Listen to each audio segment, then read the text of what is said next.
Assalamualaikum warahmatullahi wabarakatuh. Kali ini penulis ingin membahas soal konflik oli. Jadi kan ada yang bilang kalau sudah pakai sintetik nggak boleh pakai semi sintetik, kalau sudah pakai semi sintetik nggak boleh pakai sintetik. Ya gitu. Katanya juga dibilang jangan sering-sering ganti oli. Kalau top up, kalau menambah oli itu harus merek yang sama.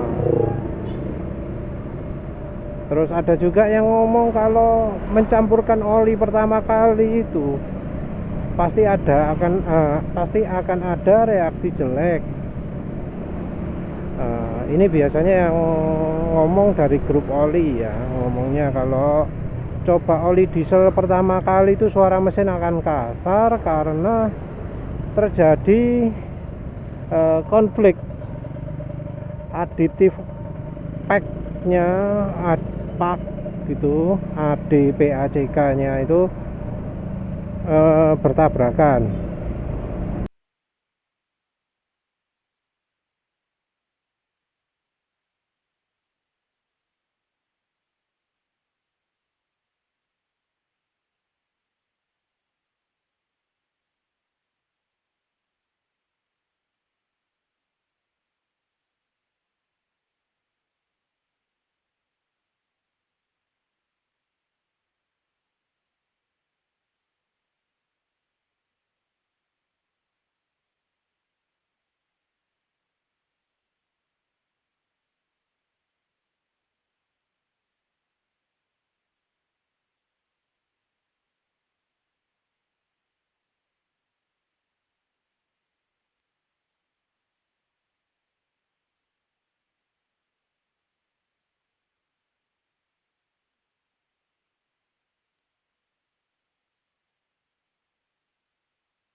Nah, apa benar akan terjadi seperti itu?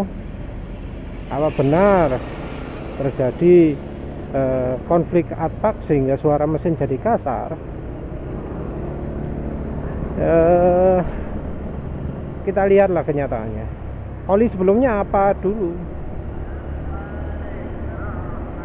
Terus oli dieselnya apa dulu?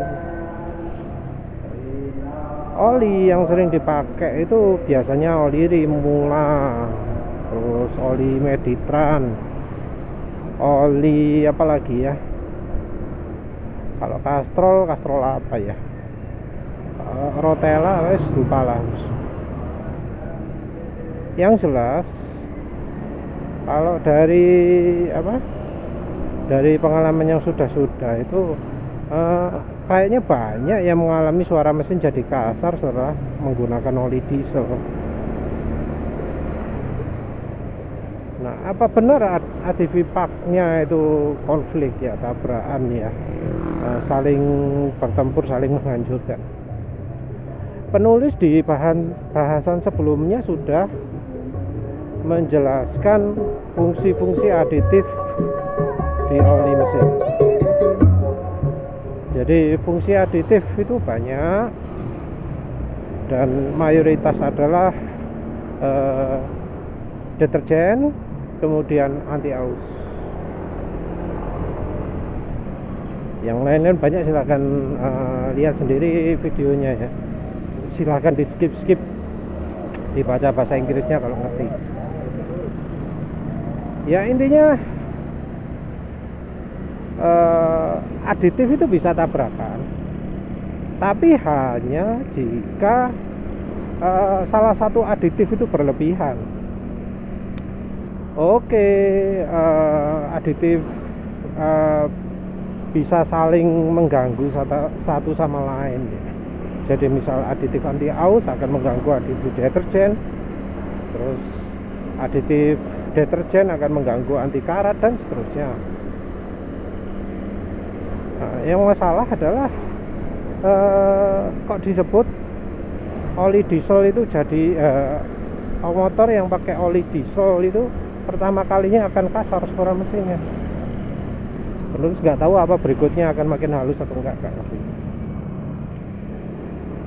Karena harusnya itu nggak mungkin ya. Karena apa? Aditif apa sih yang mendominasi di oli diesel itu? Aditif itu yang paling banyak di oli diesel itu ada deterjen. Kalau yang di oli biasa aja udah banyak, yang di oli diesel makin banyak lagi. Apa tabrakan? Nggak bisa disebut tabrakan karena ya semua oli itu dibuat sudah seimbang, sudah sesuai dengan keperluannya. Jadi kalau untuk oli diesel konsentrasi utamanya adalah pembersihan, ya zat pembersihnya yang paling banyak. Oli bensin yang paling dibutuhkan anti aus, ya anti ausnya yang paling banyak. Nah, tabrakannya di mana? Nggak ngerti. Karena kan oli itu selalu pakai konsentrasi toh. Kalau misalnya anggap aja oli dieselnya itu kandungan deterjennya 10%, terus dipakai untuk menggantikan oli sebelumnya, terus bercampur dengan sisa oli bekasnya. Jadinya gimana? Misalnya oli bekasnya itu 15%, maka ya jelas toh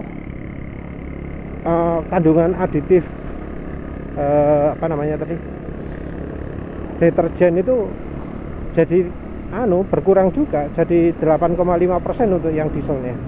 Yang apa, oli bekasnya entah berapa, tapi yang oli dieselnya jadi konsentrasi 8,5%.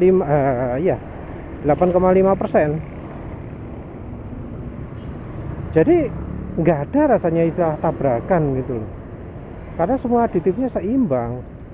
Beda misalnya dengan kita nambahkan aditif anti aus, aditif extreme pressure, itu baru jadi nggak seimbang karena aditif anti ausnya nambah, yang aditif apa antioksidasi dan aditif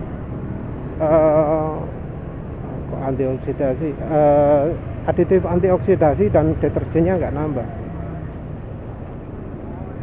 Itu baru terjadi konflik ya, baru terjadi tabrakan karena aditifnya jadi terlalu bias ke satu aditif saja. Ya, sementara menurut referensi kalau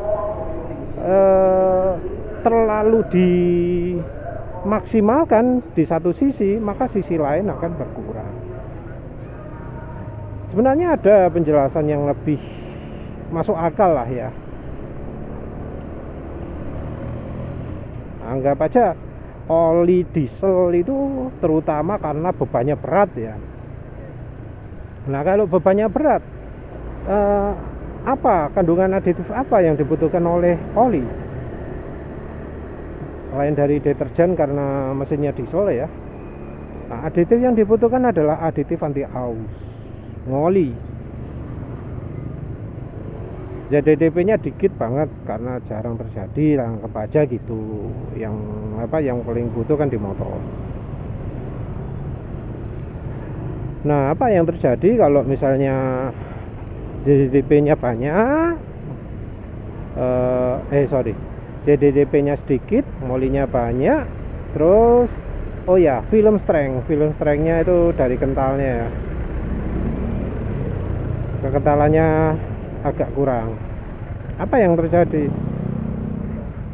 Ya, suara mesin agak kasar kalau mesin itu nggak bener-bener dipacu, nggak bener-bener dipaksa, nggak bener-bener diforsir. Karena apa?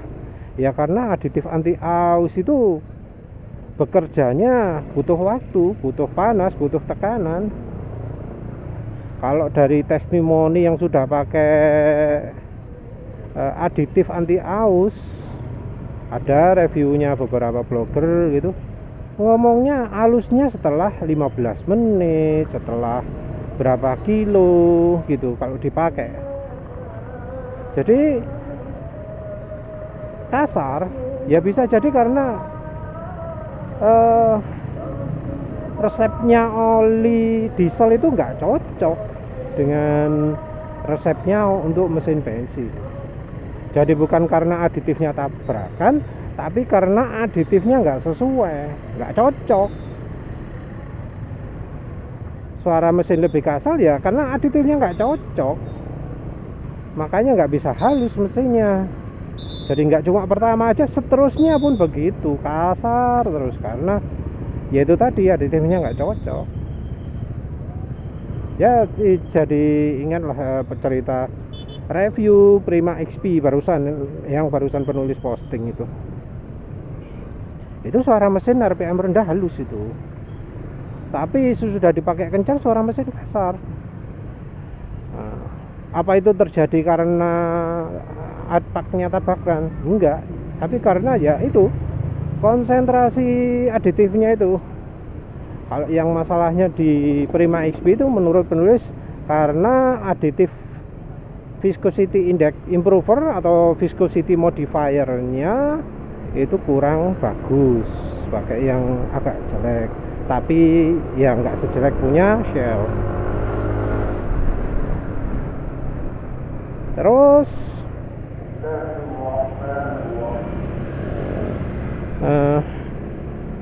berikutnya masih ada lagi nggak yang tabrakan itu ya? Selain suara mesin kasar, kalau soal umur, soal encernya oli penguapan itu tergantung pada kekentalan oli dan aditif anti penguapannya. Kan ada aditif yang bisa meningkatkan kemampuan uap, cuma biasanya sih jarang disebut ya, mungkin karena aditifnya sedikit sekali. Terus apalagi ya, rasanya nggak ada wis itu ya. Jadi intinya kalau pakai mesin diesel pertama kali suaranya kasar itu bukan karena aditifnya tabrakan, tapi karena kemampuan oli diesel yang dipakai itu memang beda. Jadi bukan karena salah karena mencampurkan, tapi karena ya oli dieselnya nggak layak pakai untuk oli motor. Ya tentu nggak semua oli diesel seperti itu ya, namanya oli diesel kan lebih kental. Tapi kan ada aja yang beli oli diesel milih yang encer. Ya kalau itu di luar topik lah. Yang berikutnya adalah boros. Penulis tadi coba riset, bensin sekarang sudah 2 kali isi, kira-kira isi 40.000 lah sekarang Shell supernya. Dan penulis dari tadi eco riding terus, tapi boros nih. Terus yang berikutnya adalah soal larangan setelah pakai oli sintetik, terus pakai semi sintetik, terus pakai mineral, terus larangan ganti-ganti oli, katanya nanti ngerusak mesin, campurannya amburadul dan segala macam. Sebenarnya bukan itu ya problemnya ya. Karena apa? Salah satu syarat dari oli mesin itu adalah kompatibilitas dengan oli mineral. Itu. Jadi waktu pabrik oli itu memilih bahan oli, salah satu syaratnya adalah kompatibilitas dengan oli mineral. Ini termasuk juga oli gas to liquid grup 3+, termasuk juga bahan PAO, polyalpha-olefin, oli yang katanya bahannya mahal, terus ester, bahan oli sintetis yang sering jadi aditif, yang sering jadi friction modifier, terus apalagi minyak goreng juga termasuk. Jadi minyak goreng itu disebut pantas jadi aditifnya oli mesin atau penggantinya oli mesin karena kompatibel dengan oli mineral. Iya gitu. Sementara itu oli nabati lain yaitu minyak jara, castor oil itu nggak cocok jadi campuran, nggak cocok jadi oli mesin atau aditif oli mesin karena castor oil ini tidak bisa tercampur sempurna dengan oli mineral, nggak kompatibel, misah. Jadi ada ya website 78DK itu membahas gimana caranya biar castor oil ini bisa tercampur sempurna dengan oli mesin, sampai dipanasi sampai pernah terjadian kebakar, ngeri. Jadi untuk membuat castor oil tercampur sempurna dengan oli mesin itu sulit ya, karena bahan dasarnya sendiri itu katanya lebih cenderung larut di air.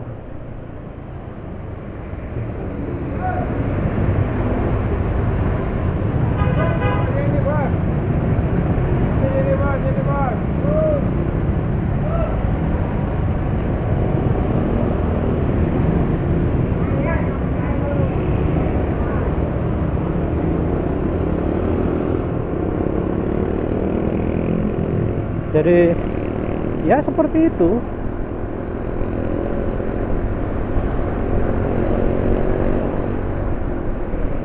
Jadi oli itu bahannya saling kompatibel satu sama lain.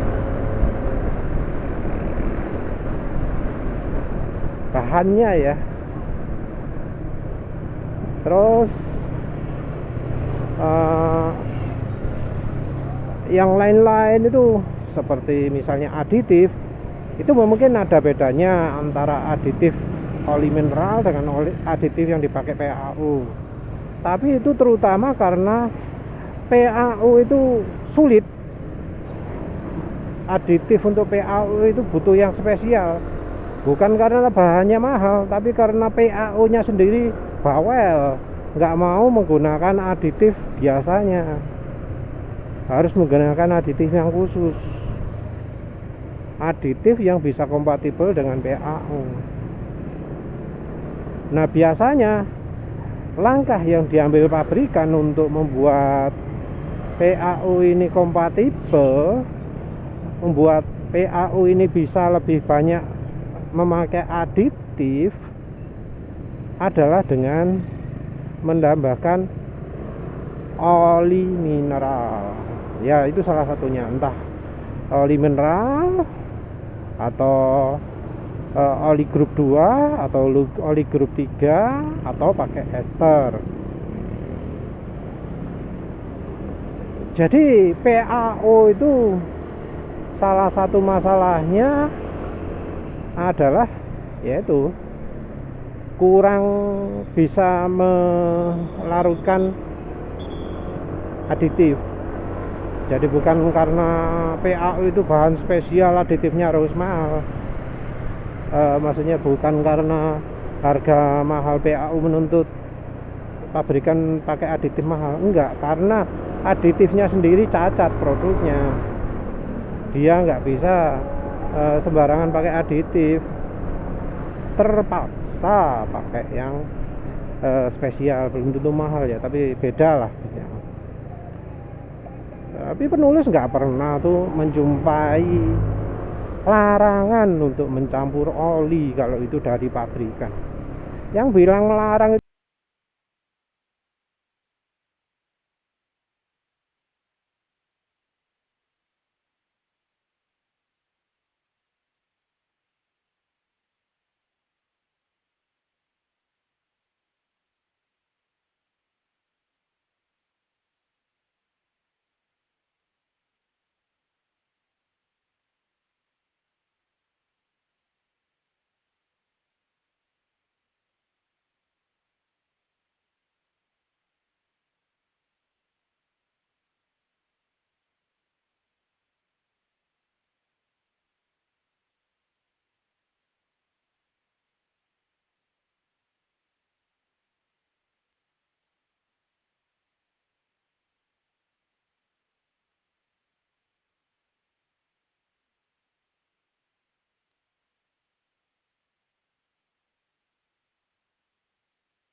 Yang bilang melarang itu paling media Indonesia, paling Facebook poster, paling dari grup oli ini nyebut, oh jangan sering ganti-ganti oli, oh jangan sering mencampur-campurkan oli, oh jangan sering eksperimen, oh jangan sering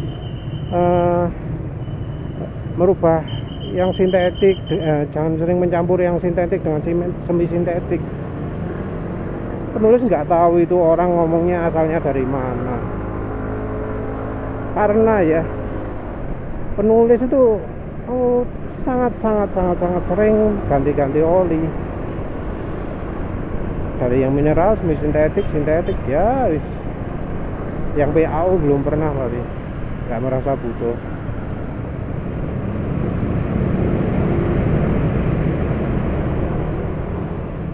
Jadi ya itulah,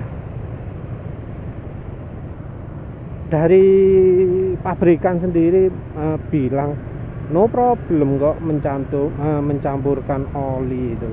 Silahkan menggunakan oli lain untuk menambahi bila olinya kurang. Silahkan pakai merek lain, silahkan pakai tipe oli mesin yang lain. Karena kebanyakan memang oli mesin untuk kendaraan, untuk mobil itu sudah disepakati menggunakan oli dari bahan yang kompatibel oli mineral. Ingat ya, oli yang pada umumnya, karena ada juga oli yang nggak kompatibel dengan oli mineral, ada yang nggak kompatibel, namanya PAG, poli alfa apa ya, lupa PAG pokoknya, itu nggak kompatibel.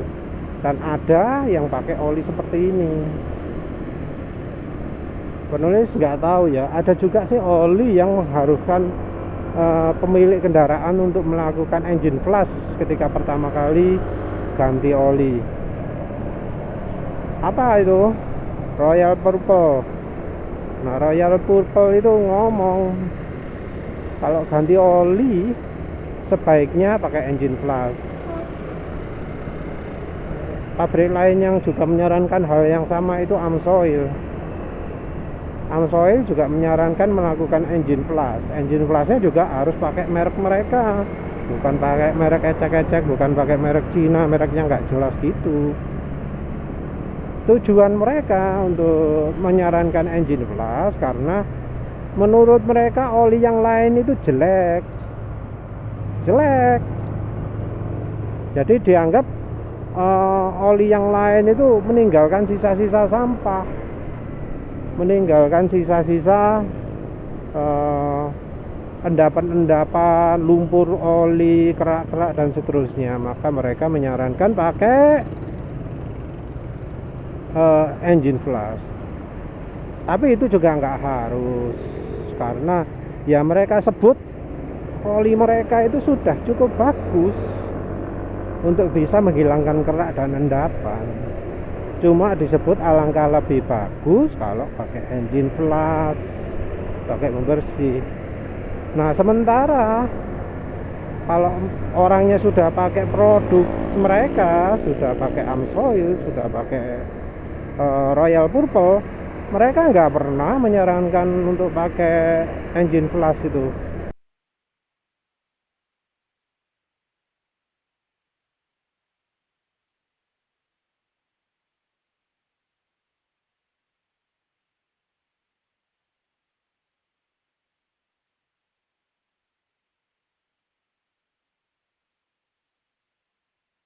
Nggak usah, karena ya kata mereka oli mereka itu sudah cukup bagus, tanpa engine flush pun dijamin mesin itu tetap bersih. Jadi kalau misalnya ada yang orang jual oli terus menyarankan kalau mau lebih sip lagi tiap bulan, ya tiap ganti oli itu enak melakukan engine flush. Nah, itu cirinya olinya jelek, karena kayak AMSOIL, kayak Royal Purple itu mengatakan kalau ya mereka jual engine flush, tapi kalau produk mereka sudah nggak perlu lagi lah pakai engine flush. karena ya produk mereka bagus, nggak akan menimbulkan lumpur, nggak akan menimbulkan varnis ya, nggak meninggalkan deposit. Itu karena produk oli mereka sudah bagus, mereka nggak butuh itu.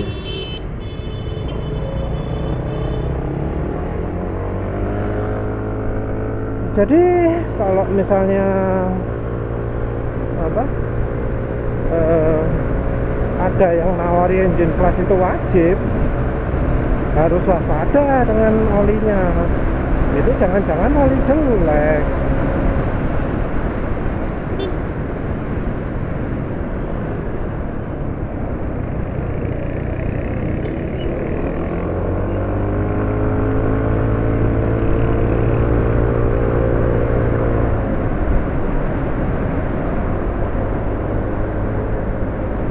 Ya ya asalnya kayak gitu kan. Terus kalau soal klaim sendiri ya, dari kita bisa lihat kok penulis juga beberapa tahun yang lalu membuat artikel tentang campuran oli ini. Jadi banyak yang ngomong nggak apa-apa kok nyampur oli dengan merek lain, sama-sama oli mobilnya, kekentalannya sama, no problem. Apa aja ya nanti penulis sertakan. Tapi memang mereka juga nyebut, tetapi tentu saja kalau sudah dicampur dengan oli lain maka ya kemampuan olinya akan berubah juga, tergantung sama oli yang dicampurkan. Jadi ya beda dengan kalau sudah pakai oli mereka lama ya. Kalau dicampur dengan oli yang lain pasti kemampuannya akan berubah, karena tiap pabrikan punya resep sendiri-sendiri. Ya tentu namanya resep ada kelebihan ada kelemahan ya, dan pabrikan itu jarang ngomong soal kelemahan, kelebihan itu. Dan kelebihan pun kadang itu bohong, nggak beneran. Jadi kalau kita pakai standar yang sama bisa aja satu ngomong bikin mesin halus, satu ngomong bikin mesin halus, tapi yang lebih halus yang merek A misalnya. Jadi terus sekali lagi ya, kemampuan oli itu seringkali tidak bergantung dari bahan, tapi dari resep campuran oli yang ideal gimana gitu. Bahan itu ya mungkin membantu, tapi yang namanya oli masih tetap butuh aditif, walau itu bahan oli PAO sekalipun. Jadi bahan PAO kalau aditifnya jelek ya jelek, nggak terlalu mulu-mulu lah. Lagi pula kalau penyakitnya kayak NMAX ini ada fuel dilution, bensinnya nyampur ke oli sehingga olinya berubah warna jadi hijau. Kalau pakai Pertamax ya itu nggak ada obatnya, walau olinya PAO sekalipun kalau sudah kayak gitu ya tetap olinya jadi lebih encer.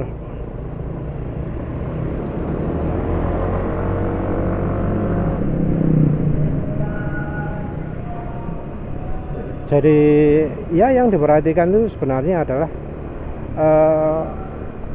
asal jangan pakai oli lain lah, jangan pakai oli yang untuk keperluan lain. Jadi kan ada toh yang memakai oli transmisi dicampur oli mesin, nah itu sudah beda karena kebutuhannya beda, kebutuhan aditifnya juga beda.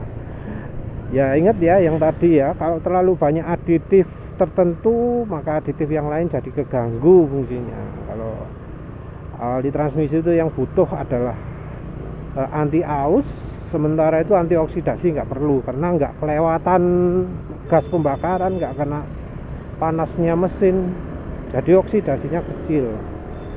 Kalau kita terapkan ke oli mesin, dipakai jadi oli mesin ya jadi cepat oksidasi mesinnya, terus oli mesinnya, terus bisa saja perlindungan anti karatnya jadi berkurang karena terlalu banyak aditif anti ausnya.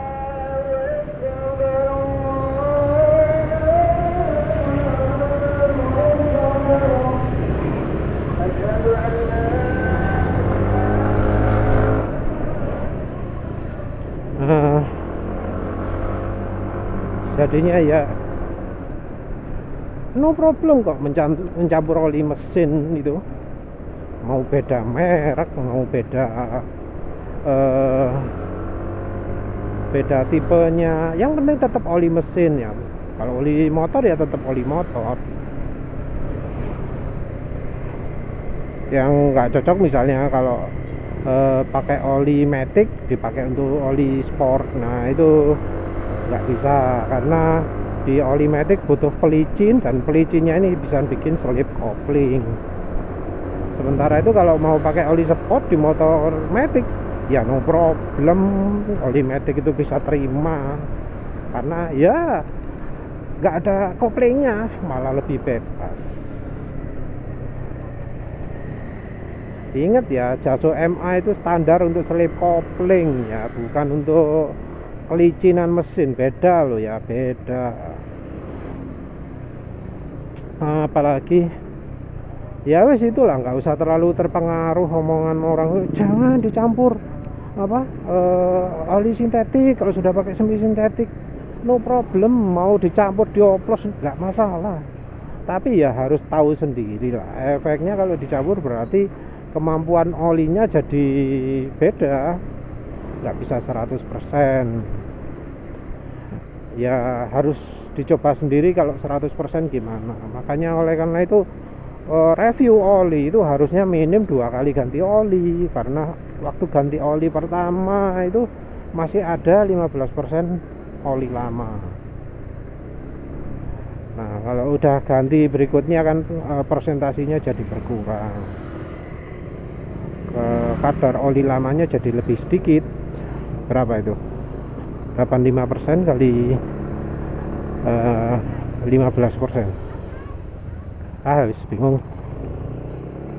15% kali 15%, 0,15 kali 0,15, 0,0125. Ambuh. Yang jelas nggak masalah dicampur, silahkan. Tapi ya ngapain juga ganti-ganti oli ya kalau sudah nemu ya. Nggak kayak penulis ini, penulis masih belum menemukan oli yang terbaik, masih cari-cari oli Fastron Techno 15W50 itu mungkin bisa 1000 km, tapi penulis masih mencoba mencari apa oli lain itu bisa lebih bagus. Ini Prima XC masih belum ganti lah, dilihat dulu kayaknya, karena kok masih lumayan halus ya suara mesin. Nanti kalau sudah benar-benar mengganggu akan penulis ganti. Ya sudah, sekian saja. Terima kasih sudah menonton. Assalamualaikum warahmatullahi wabarakatuh.